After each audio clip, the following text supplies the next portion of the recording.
Assalamualaikum warahmatullahi wabarakatuh.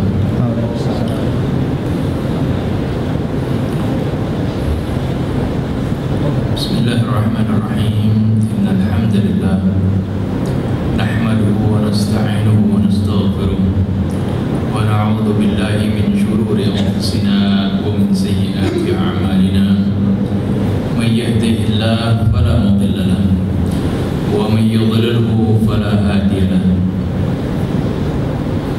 وأشهد أن لا إله إلا الله وحده لا شريك له وأشهد أن محمدا عبده ورسوله وحبيبه وصفيه خير نبي أرسله الله رحمة للعالمين بشيرا ونذيرا وأشهد أنه قد بلغ الرسالة وأدى الأمانة ونصح الأمة وجاهد في الله حق جهاده وتركنا عن المحجة البيضاء ليلها كنهارها لا يزيغ عنها إلا هالك. اللهم فصل وسلم وبارك على هذا النبي الكريم وعلى آله وصحبه أجمعين. أما بعد. Hadirin jamaah Masjid Al-Hidayah Gandaria City, alhamdulillah wa syukurillah, panjatkan puji syukur kita kepada Allah Subhanahu wa Ta'ala yang mana pada kesempatan kali ini kita dapat bertemu kembali dalam rangka mengisi rohani kita, mengisi jiwa kita, menyiraminya dengan siraman dari Al-Quranul Karim dan dari sunnah Nabi kita Muhammad sallallahu alaihi wasallam. Para hadirin jemaah Masjid Hidayah Gandaria City yang dimuliakan Allah Subhanahu wa Ta'ala,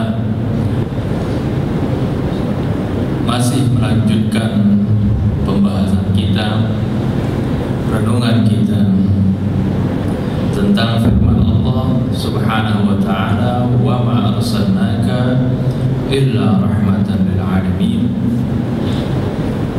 Mungkin hari ini adalah merupakan bagian terakhir, yaitu rahmatnya Rasulullah SAW terhadap hewan. Jadi telah kita bahas, kita kaji pada beberapa minggu yang lalu tentang rahmatnya Rasulullah SAW terhadap keluarganya, terhadap anak-anaknya, terhadap kaum muslimin, bahkan terhadap musuh-musuhnya. Karena Rasulullah SAW diutus sebagai rahmat bagi seluruh alam, di mana termasuk bagian dari alam ini adalah makhluk-makhluk hidup. Maka Rasulullah SAW pun rahmatnya meliputi mereka.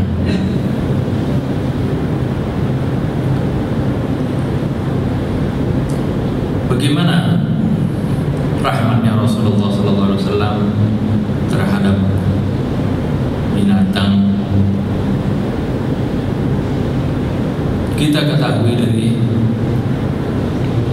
hadis-hadis yang diriwayatkan dari beliau, bagaimana Rasulullah SAW apabila memerintahkan kita untuk menyembelih binatang sembelihan atau binatang-binatang ternak adalah merupakan makhluk-makhluk Allah yang Allah memang ciptakan. Mereka itu adalah untuk kepentingan manusia. Dengan firman Allah Subhanahu wa Ta'ala, wa khalaqa lakum ma fil bahri wal bahr, yang Allah menciptakan untuk kalian apa-apa yang ada di daratan dan lautan.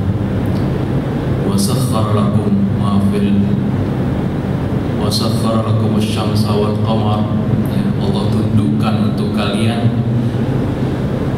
matahari dan bulan.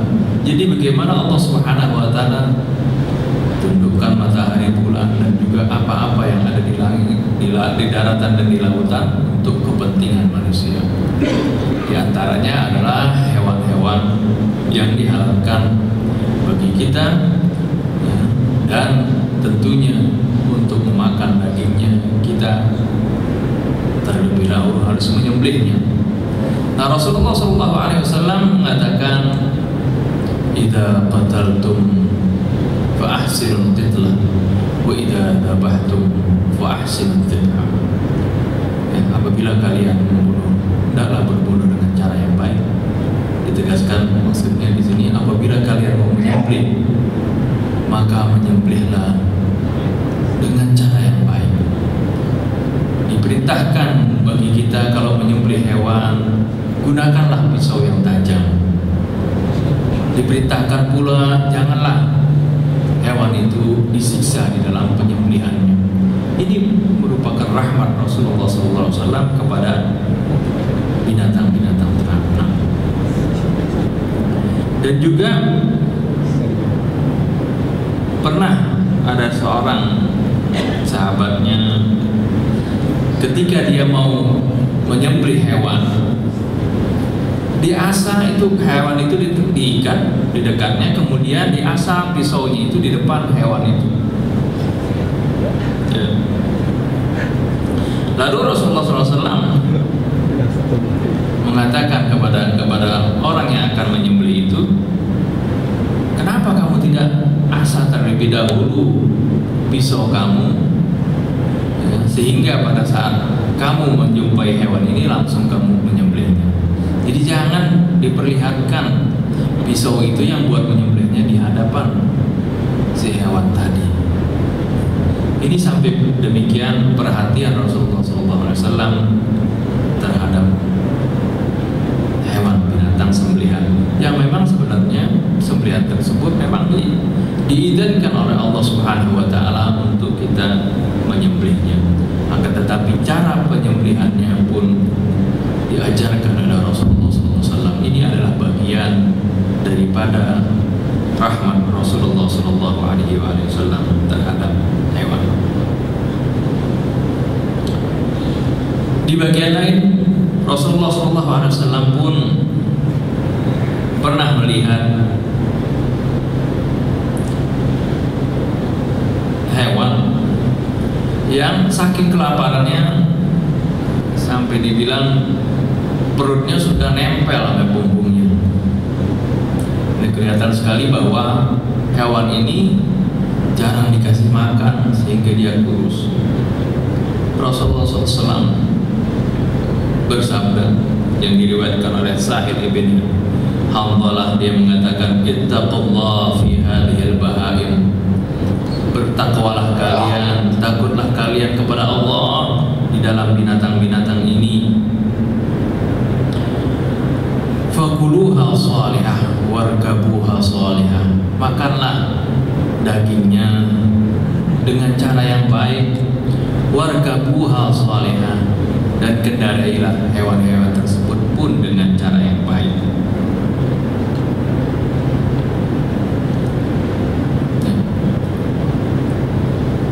Ini perhatian Rasulullah bagaimana seorang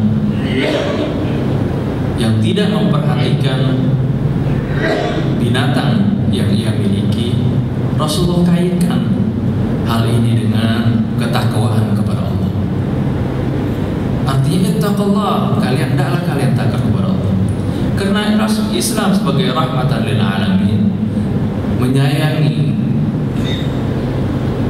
manusia, menyayangi binatang, memelihara lingkungan, itu adalah bagian daripada ketakwaan kepada Allah Subhanahu wa taala.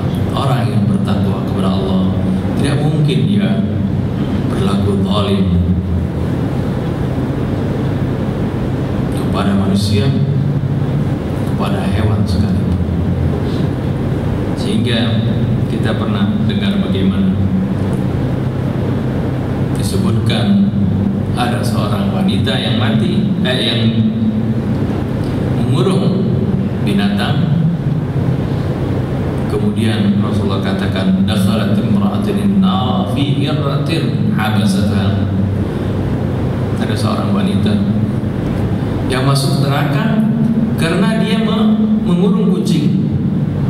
Fi hirratin habasatha la hiya at'amathu wa la hiya atlaqatha ta'kulu min khashasil ardh. Dia masuk ke neraka karena kucing yang dia kurung sampai mati. Kurung tidak diberi makan dan juga tidak dilepaskan. Kalau dikurung diberi makan masih mending, tapi juga tidak dilepaskan untuk bebas dia makan dari serangga-serangga yang ada di lingkungannya. Sebaliknya bagaimana? Diceritakan juga dalam suatu hadis, seorang yang masuk surga karena dia menolong anjing yang kehausan. Ini juga pernah saya ceritakan dan saya sebutkan pada bab-bab yang lalu. Jadi bagaimana seorang bisa masuk neraka karena berbuat zalim kepada binatang, dan juga bisa masuk surga karena dia berbuat baik kepada binatang. Sampai sahabat bertanya, apakah kita ada pahalanya ya Rasulullah apabila kita berbuat baik kepada hewan? Pada anjing misalnya waktu itu, ya misalnya. Lalu Rasulullah SAW katakan, fi kulli dhi kabidin ratbin sadaqah. Pada setiap makhluk hidup yang kalian berbuat baik kepadanya, itu dihitung sedekah. Ini adalah bagian dari rahmatnya Rasulullah SAW.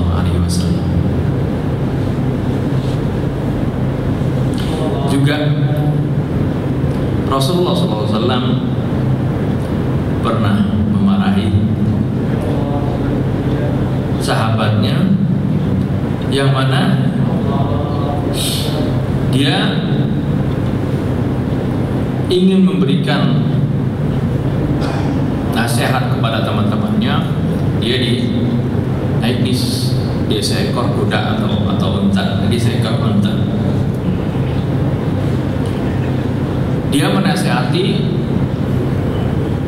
kaumnya sambil duduk di atas unta. Jadi bukan dia turun dulu atau duduk di batu lah seperti itu. Jadi punggung unta ini dijadikan seperti kursi. Dia ceramah di seperti itu. Rasulullah SAW marah itu.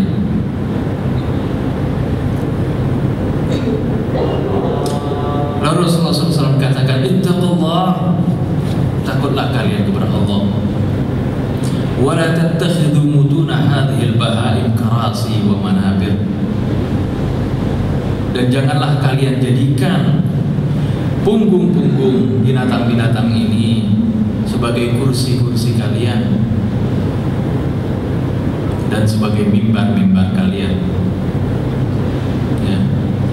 Memang binatang-binatang tersebut dijadikan oleh Allah Subhanahu wa Ta'ala sebagai kendaraan.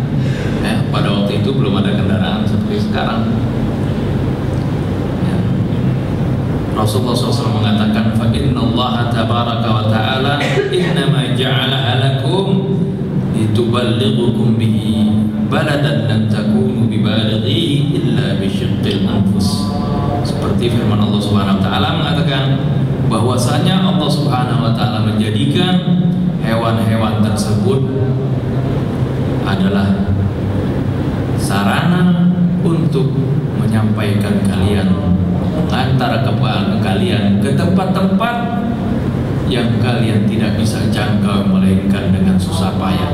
Dengan kendaraan tersebut maka Allah meringankan beban kalian apabila kalian hendak bepergian. Oleh karena itu, ya, gunakanlah seperlunya. Gunakanlah binatang tersebut memang sebagai kendaraan kalian. Tapi jangan kemudian pada saat kalian beristirahat, binatang-binatang tersebut tidak diberikan kepada mereka istirahatnya, bahkan kalian jadikan sebagai bagaikan kursi ataupun bagaikan mimbar-mimbar yang kalian ceramah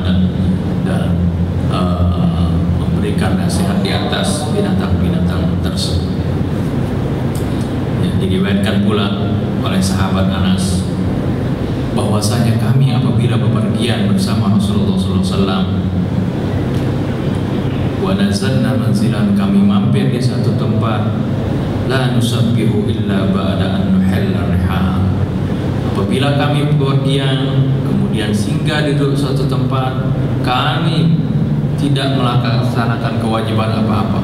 Yang lain-lain, kami tidak sholat dulu, kami tidak melakukan apa yang lain-lain dulu sebelum kami mengistirahatkan kuda-kuda kami, unta-unta kami. Kami turunkan pelana-pelananya, kami beri minum, beri makan binatang-binatang tersebut.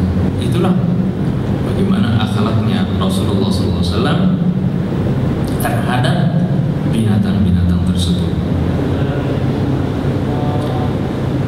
Sehingga Rasulullah SAW ini memberikan contoh bagaimana kasih sayangnya terhadap binatang, apalagi terhadap hewan, apalagi terhadap manusia, apalagi terhadap orang-orang yang menjadi bawahan kita, apakah itu pegawai, pesuruh, pembantu. Tidak ada di dalam Islam yang memberikan wewenang kepada kita untuk mengintimidasi mereka, menyiksa mereka, memberikan tanggung jawab, memberikan tugas yang di luar kemampuan mereka. Ini sama sekali bukan dari rahmat Islam. Islam sampai dalam terhadap binatang saja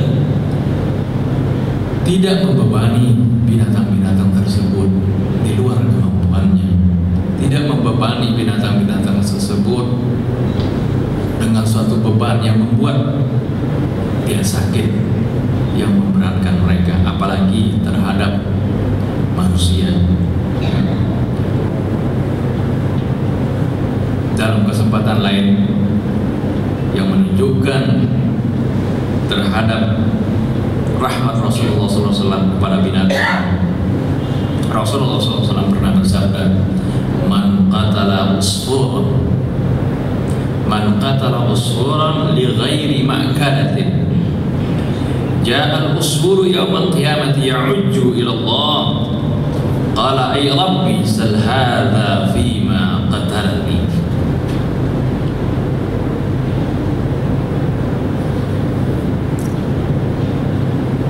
Rasulullah SAW bersabda, man qatala usfuran, barang siapa yang membunuh seekor burung, li ghairi ma'kalatin, bukan untuk dimakan, ya buat main-main aja dibunuh.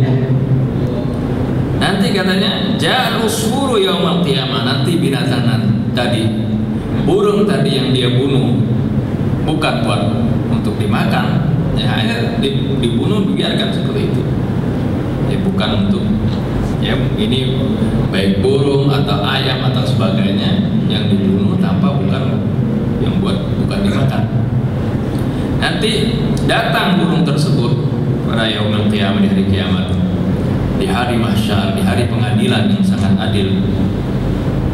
Ya'ujju ila Allah, dia mengadu mengeluh kepada Allah Subhanahu wa taala. Ay rabbi sal hadza fi ma qatalani. Ya Rabbi, ya Tuhanku, tanya orang ini nih, pertanyakan mereka tutup orang tersebut, fi ma qatalani, kenapa dia bunuh aku? Ya, karena dia membunuh aku bukan untuk dimakan.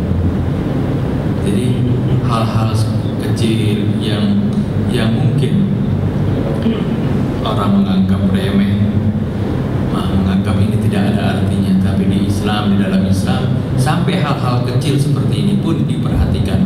Ini adalah rahmatnya Rasulullah SAW terhadap binatang, apalagi ya terhadap manusia. Kita saksikan saat ini bagaimana terjadinya pembunuhan yang semena-mena. Bahkan bukan saja pembunuhan tersebut terjadi di dalam peperangan, akan tetapi pembunuhan di daerah-daerah yang damai, di daerah-daerah yang bukan musuh sebenarnya.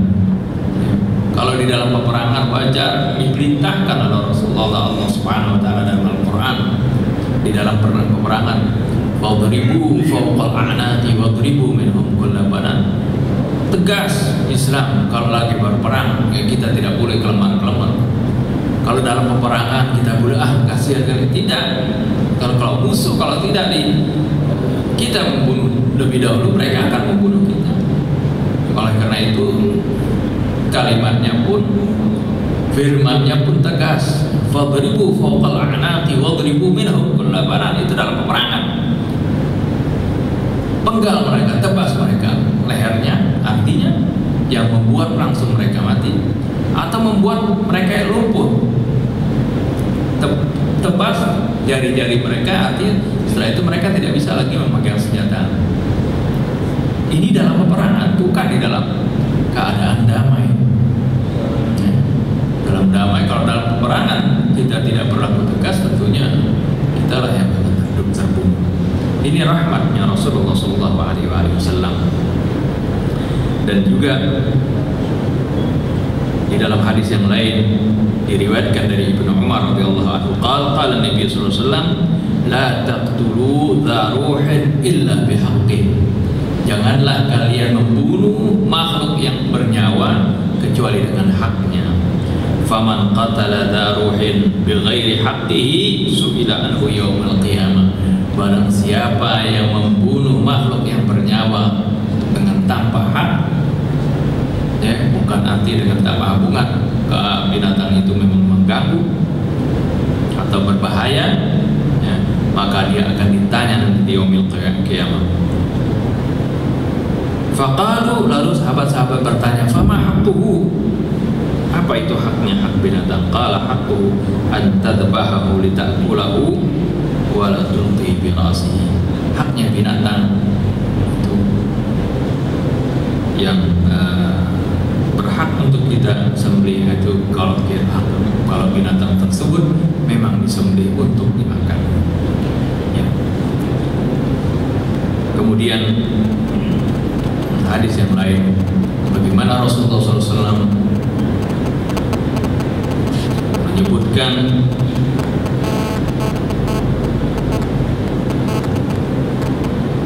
bahwasanya Rasulullah SAW melarang an qatlil bahaimi sabran. Rasulullah SAW melarang membunuh hewan, binatang ternak, sabran arti membunuh dengan menyiksa, membunuh dengan disambitin, misalnya diikat, disambitin sampai mati. Itu dilarang oleh Rasulullah SAW. Ya. Atau misalnya hewan dijadikan sasaran tembak, latihan untuk manah misalnya, latihan untuk apa, dengan ketapel misalnya, dengan selepetan katanya kalau orang sekarang di sini. Ya, ini pernah Sayyidina Umar pernah jalan, lalu dia dapati ada orang, anak-anak meletakkan seekor ayam yang dijadikan sasaran panah. Jadi buat sasaran tembak anak panah tuh, memanah, dia taruh seekor ayam di situ. Falmarahu Umar farhu, ya. Ketika dia lihat ada Sayyidina Umar lewat, mereka lari ketakutan. Lalu Sayyidina Umar mengatakan, man fa'ala hadza? Siapa yang melakukan ini? La'anallahu man fa'ala hadza. Sungguh Allah melaknat orang yang melakukan ini. Fa inni sami'tu Rasulullah sallallahu alaihi wasallam qala la'anallahu man ittakhadha syai'an fihi ruh ghalaba. Muttafaqun alaih. Sungguhnya aku pernah mendengar Rasulullah SAW mengatakan, Allah melaknat siapa-siapa yang menjadikan makhluk yang bernyawa sebagai sasaran tembak, ya, dijadikan latihan untuk memanah, latihan untuk pakai ketapel, ya, pakai selepetan misalnya, maka Allah Subhanahu wa Ta'ala melaknat orang tersebut, ya. Karena ini adalah penyiksaan, bentuk penyiksaan. Oleh karena itu tidak ada di dalam Islam, ya, bentuk-bentuk penyiksaan yang seperti ini, kecuali suatu apa yang memang telah ditetapkan, ditentukan oleh Allah Subhanahu wa Ta'ala di dalam kitabnya. Oleh karena itu, dari apa yang telah kita dengarkan dari gambaran rahmat Islam, rahmatnya Rasulullah SAW, dan rahmat Islam secara umum terhadap alam semesta ini, menjadi gambaran bagi kita bagaimana kita dapat membandingkan, kita dapat melihat dengan jelas apa-apa yang dilakukan oleh orang-orang yang mengatasnamakan Islam, tapi perilakunya menjadi bencana bagi orang lain, menjadi bencana bagi lingkungannya, menjadi bencana terhadap saudara-saudaranya yang muslim. Maka ini tentunya jauh sekali daripada Islam. Ini bukan dari Islam sama sekali, ya. Karena Islam adalah diutus oleh Allah Subhanahu wa Ta'ala, dengan diutusnya Rasulullah SAW sebagai rahmatan lil alamin. Tentunya rahmatnya itu akan dirasakan oleh seluruh alam, ya, bukan saja oleh manusia, bukan saja oleh kaum muslimin, akan tetapi kepada seluruh alam, baik itu manusianya, ya, jinnya sekalipun, maupun hewannya dan tumbuh-tumbuhannya, ya. Kalaupun tumbuh-tumbuhan, tentunya sering kita dengarkan bagaimana wasiat Rasulullah SAW saat berperang misalnya. Rasulullah melarang menebang pohon-pohon, dan juga bagaimana Rasulullah menganjurkan agar supaya kita itu menanam pohon, walaupun kata Nabi dalam satu hadis, walaupun kamu tahu besok tuh mau terjadi kiamat, kamu masih ada punya benih pohonan, hendaklah kamu tanam. Ini menunjukkan bagaimana Rasulullah SAW rahmatnya begitu luas sampai kepada hewan dan tumbuh-tumbuhan pun rahmat beliau dapat dirasakan. Ini saja yang dapat saya sampaikan, dan ini merupakan akhir dari pembahasan rahmat Rasulullah SAW terhadap alam. InsyaAllah besok dan seterusnya kita akan bahas tentang syubhat seputar ayat-ayat pedang. Ini yang suka membuat rancu, apa benar ayat-ayat pedang itu menasih ayat-ayat rahmat yang seperti yang sudah kita bahas, ya. Sebab banyak orang dengan klaim-klaimnya, bahkan ada di kitab-kitab tafsir yang menyatakan, oh, ayat pedang ini menghapus semua ayat-ayat yang menunjukkan atau mengajarkan kepada toleransi, yang mengajarkan kepada perdamaian dan sebagainya. InsyaAllah, ya, kita akan bahas, kita akan kupas, kita akan renungi firman-firman Allah. Apakah firman-firman Allah itu bertentangan satu dengan lain, ya, sehingga membuat kerancuan atau tidak? Nah, tentunya tidak mungkin firman Allah itu bertentangan, karena Allah Subhanahu wa Ta'ala Maha Hakim, Maha Bijaksana, dan kitabnya adalah merupakan kitab yang terpelihara dari tangan-tangan kotor. Ini saja yang dapat saya sampaikan. Billahi taufiq wal hidayah. Assalamualaikum warahmatullahi wabarakatuh.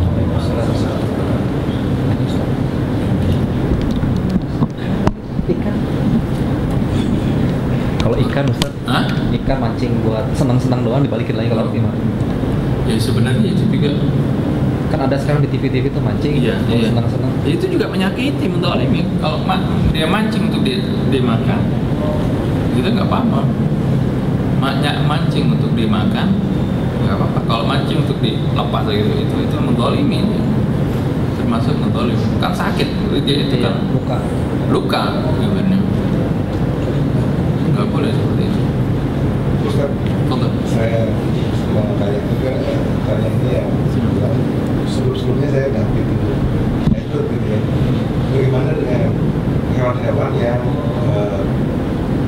bermanfaat dan membahayakan.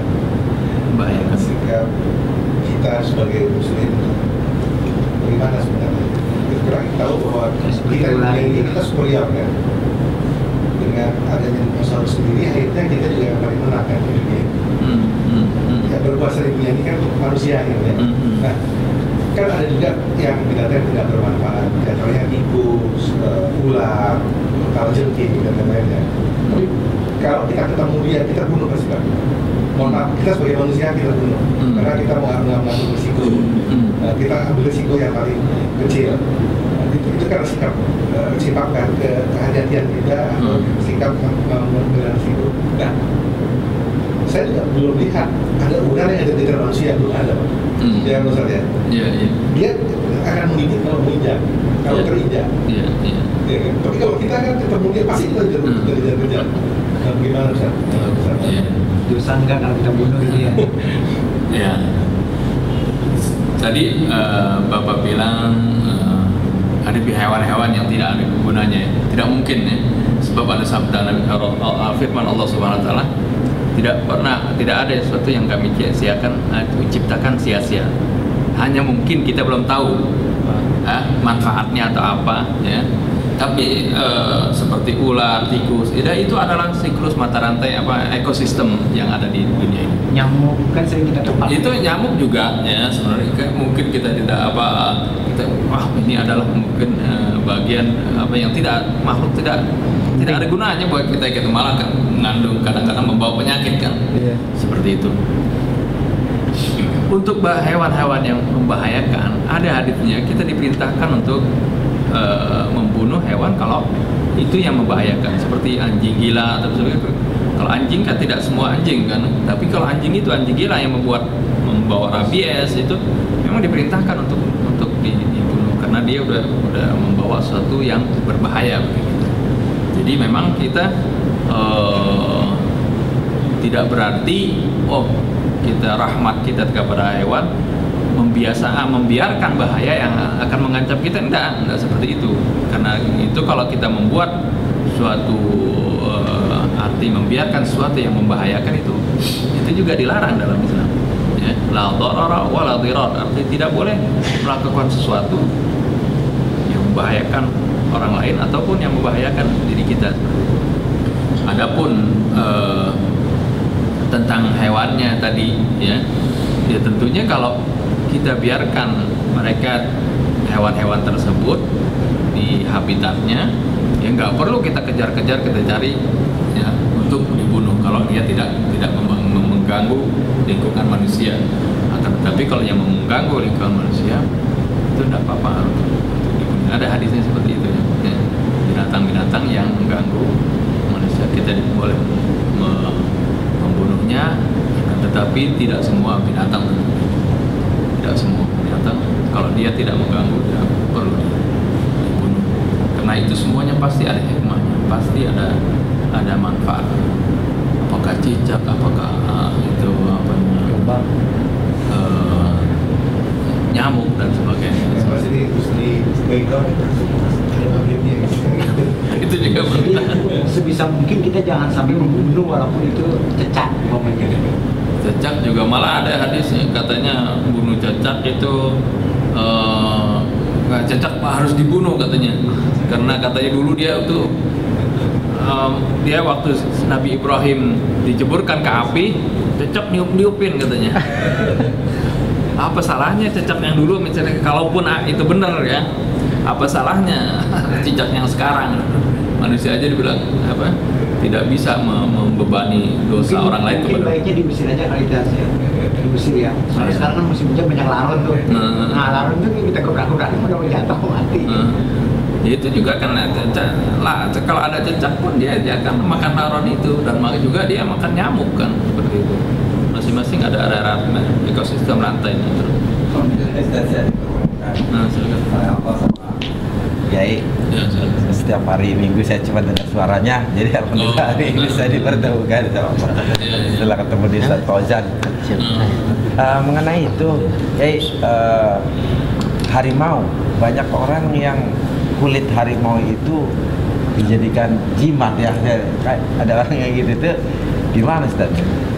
Oh, gading gajah pada ya gitu ya. Iya. Saringnya. Seperti itu sama seperti itu. Itu juga bukan untuk dimakan itu. Itu juga sebenarnya perbuatan-perbuatan yang sia-sia nggak boleh di. Satu lagi tadi ingat tentang itu Nabi Ibrahim. Kalau ular itu Ustaz, ada yang itu katanya yang mengeluarkan Nabi Allah Adam dari surga katanya akibat dari ular kalau tidak salah. Ustaz mohon penjelasan. Itu keterangan itu adanya di Bible. Ya, kadang-kadang di kitab-kitab kita juga ada kitab-kitab Israiliyat yang dongeng-dongeng dari orang-orang Yahudi yang dulu masuk Islam. Dimasuk ke kitab-kitab itu, padahal itu adalah cerita-cerita yang ada di Bible. Ada kebaca di Bible ada. Ya, jadi Allah Subhanahu Wa Taala memang kalau menurut Al-Quran ceritanya bagaimana? Ya, Al-Quran digoda oleh menurut Al-Quran Nabi Adam dan istrinya digoda oleh iblis kan? Kalau saya di rumahnya saya jelasin kan. Bukan kemana tentang ada yang belum lama itu ceritain.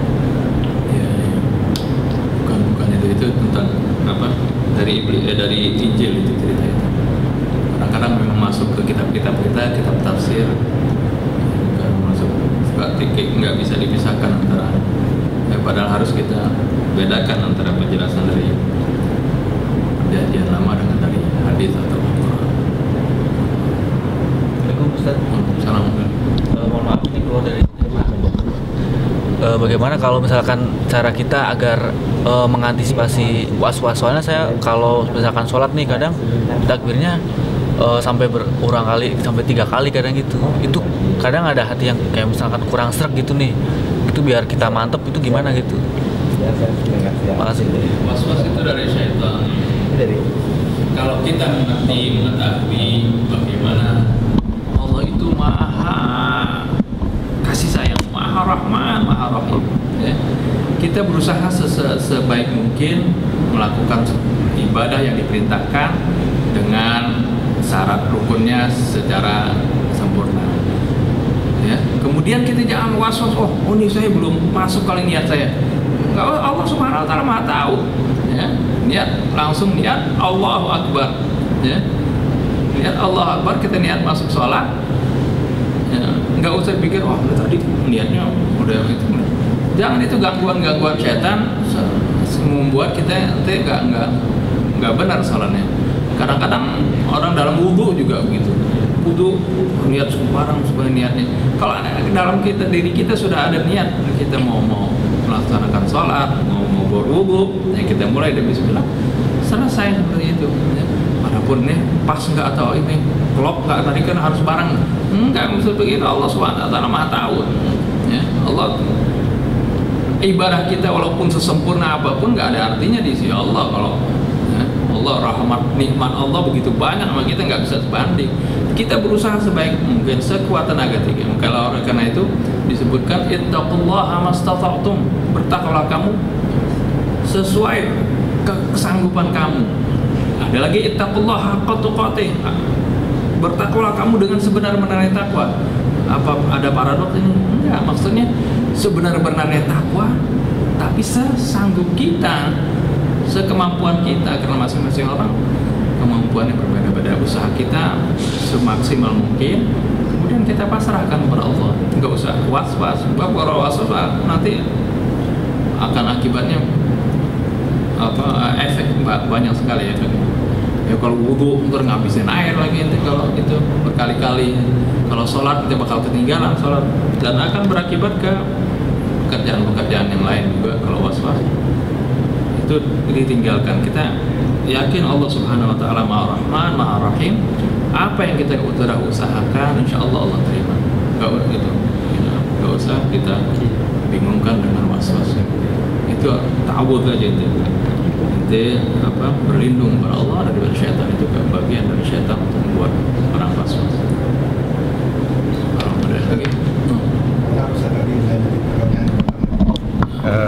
Masalah Nabi Adam yang digoda tadi, pertanyaan saya begini Pak Ustadz, ini mohon maaf kalau kurang pas pertanyaannya di dalam pembelajaran tadi. Apabila waktu itu Nabi Adam tidak tergoda, apakah kita ada di dunia ini dan apakah memang kita hidup di surga? Apakah memang sudah di set up waktu itu sama Tuhan bahwa Nabi Adam akan tergoda sehingga tidak ada dunia nih? Itu pertanyaan saya. Kan kalau kita urut bacaan Al-Qur'annya, bagaimana Allah Subhanahu wa taala umumkan dulu kepada para malaikat, inni khaliqum fil ardi khalifah, bahwasanya Allah akan menciptakan khalifah di muka bumi ini, yaitu manusia. Walaupun asalnya diciptakannya di surga, tapi Allah Subhanahu wa taala ini bakal ke sana. Karena memang itu adalah istilahnya skenario Allah. Bagaimana Nabi Adam nggak langsung ditaruh di dunia, bagaimana dia mengalami dulu cobaan. Setelah itu Allah Subhanahu wa taala beritahukan, nanti di dunia inilah iblis yang akan menjadi musuh kamu. Jadi ini adalah merupakan skenario seperti itu, dan tujuannya memang Allah sudah tahu bakal ditaruhnya sebagai khalifah. Sebelumnya kan sudah dikasih tahu seperti itu. Cuman prosesnya akhirnya seperti itu. Ya, prosesnya seperti itu. Semuanya sebenarnya kalaupun waktu itu Allah mau menciptakan manusia yang tidak tergoda, sudah bisa juga. Iya bisa aja. Tapi itu proses, dan itulah karakternya manusia. Karakter manusia itu beda dengan malaikat. Malaikat Allah ciptakan nggak mungkin bakal tergoda, malaikat yang disuruh sujud terus sampai. Manusia itulah karakter manusia. Dia bisa plus bisa minus. Oleh karena itu karena dia ada godaannya. Kalau dia plusnya bisa melebihi malaikat. Minusnya bisa lebih hina daripada hewan. Karena di manusia ada hawa nafsu berakal. Kalau di malaikat tidak ada hawa nafsu, oleh karena itu dia terus dia. Hewan itu hawa nafsu, akal nggak ada. Oleh karena itulah karakter manusia, dan dari situ skenario nya memang bakal ditempatin di surga, kan khalifah di bumi ini dengan keistimewaannya. Tetapi diberikan prosesnya, ada ibarat tes dulu dia, bahwasanya ini ada musuhnya seperti ini yang akan menggoda manusia. Itu hikmat Allah. Insyaallah kita sampai ketemu lagi.